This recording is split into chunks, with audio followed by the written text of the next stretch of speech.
scooter which is allowed to go on the public highway. It is restricted to 8 miles an hour, but it can be used. Should it be used on the pavements, then it has to be used at 4 miles an hour. There is a switch on the side which will turn it down to 4 miles an hour. So it is illegal to use them on the pavement at 8 miles an hour, only to 4. To quickly run through the controls, we have a speed control here which controls the electric motor, and this will actually, which can give you, when you've got it up to 10, that will give you the maximum speed when you pull the trigger. And if you turn down, obviously your speed is slower when you pull the trigger. And the same works in reverse. On the pavement, only 4 miles an hour. Okay, so that's your main control. So you've got forward and you've got reverse. Just by pulling it backwards, it gives you forward control. That is also incremental so that you can actually do it at a very, very slowly and it will come in. You've also got the same with reverse. And you've got a bleeper that comes on when you're in reverse so that it warns other people that you're actually going backwards.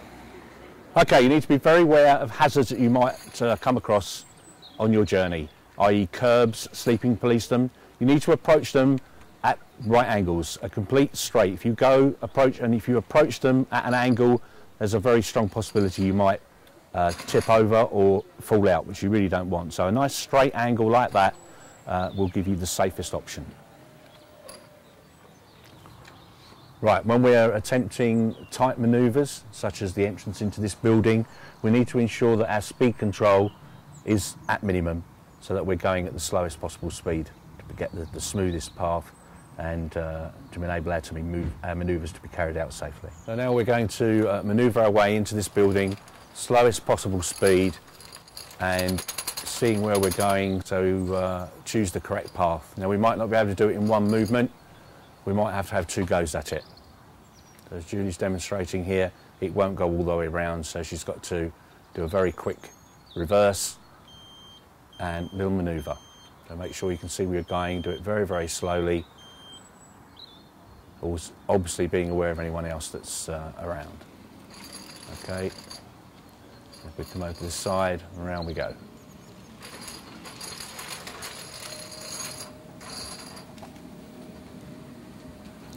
Nice and slowly, and then into the building.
Yes, I have fallen in the past. I don't know how many times, but probably 3 or 4 before I realised it was becoming a problem. And I wasn't picking my feet up properly. And my first thing was to get my stick. I found that the stick helped quite a lot, but I was still unsteady on my feet. I've fallen a couple of times in the street on the pavement, which is, I haven't really hurt myself, but you're smacked down on your hands, and you do bruise your hands and your elbows a little bit. It's a bit of a shock to the system. People tend to rush all around you a bit to try and drag you back up again when you're not quite ready, but yeah, it did shake me up. It was a good 6 weeks, I would have said, where I was standing, like preparing vegetables and this sort of thing, where 5 or 10 minutes I'd have to do a bit and sit down. But now I was standing, I could stand gradually, it was like 15 minutes, and I can stand for a good half an hour now preparing food, where before I couldn't do that. I had to sit down because I would just wobble all over the place. I didn't really expect anything much, to be quite honest. She said you do the exercises sitting in a chair. I thought, well, we're not going to can't do much sitting in a chair, but I was pleasantly surprised. There wasn't very much chair at all. If anything, the chair is just a prop. But a prop. Yeah. And meeting with the people, it's a very good sort of socially taught sort of thing. I haven't got a fear of falling, but I think I'd be more confident getting up myself. Though I haven't actually done the classes, I've only got halfway down, but I think I could quite easily get myself up again. Yes, I think I would if I knew that they've got a balance problem or wasn't confident in what they're doing going out or indoors. Yes, I definitely recommend the course to somebody, yes. Yes, and me as well. I would recommend the course to anybody, not only balance, but any other problem that they may have medically.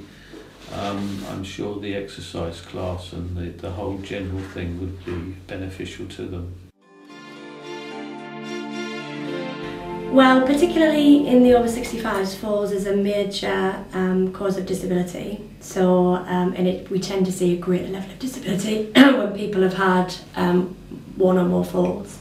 Often this results in a hip fracture, can result in a wrist fracture, and this can impact on their abilities in everyday activities. So it's important really to try and prevent the first fall so that people don't lose their abilities in mobility, in managing all of their everyday tasks. So we want to do that as early as possible. We find that when people have had a fall, they become housebound, and so all the services then have to go to them at home. So it's quite important to try and prevent the falls, or to try and bring people out of themselves once they've had a fall, which the group does. Confidence, I would say, is a big issue, and I think working together in a group, they will gain confidence as well as all the things that they gain from exercise, all the benefits you get from exercise. So, yeah, what do you say? Yeah, I mean the Strength and Balance group really looks at lots of different components. So people will improve in terms of their coordination, in terms of their strength, in terms of their balance, their ability to get up from the floor, which means that if they do have a fall, they're less likely to rely on services such as ambulance services and A&E, and they tend to feel more confident, as Nikki says, to be able to manage more of their everyday activities, so they therefore retain their ability for much longer. to maintain their independent living at home, they have to be able to go out and shop and pay their bills and do all the things that we take for granted. If their exercise tolerance is so low that they can't do any of these things themselves, they've got to rely on care packages and other services coming in to do everything for them. So it's really important that they maintain some sort of level of exercise. Yeah, and I think as well, actually, for their own well-being and their own self-esteem, if you like, their ability to be able to do things, be able to go out and about, be able to mobilise, maintain their independence, I think that's quite important. So it's not just the physical well-being, it's the psychological well-being as well, being able to manage things themselves. I suppose the thing for me is that there's lots of evidence that suggests that participating in strength and balance classes can really work and be really effective in reducing the risk of somebody falling, in improving their abilities in activities of daily living and improving their confidence. And also, as we've heard, the social side can be quite important as well. So I think that's why we always encourage people to attend strength and balance classes, and the sooner they do it before they sustain a fall, ideally, the better, because they're more likely to maintain their independence for much longer. So as an instructor, I found that people's confidence and stamina and strength really improve. And by that I mean that people really enjoy the social aspect of the class. I've seen new friendships developed through coming to exercise classes.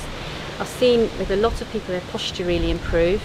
I've also seen people who've come back and said, I can walk further now and I feel a lot more confident when I'm out and about. And of course the most important thing about our classes is that it really helps with falls prevention.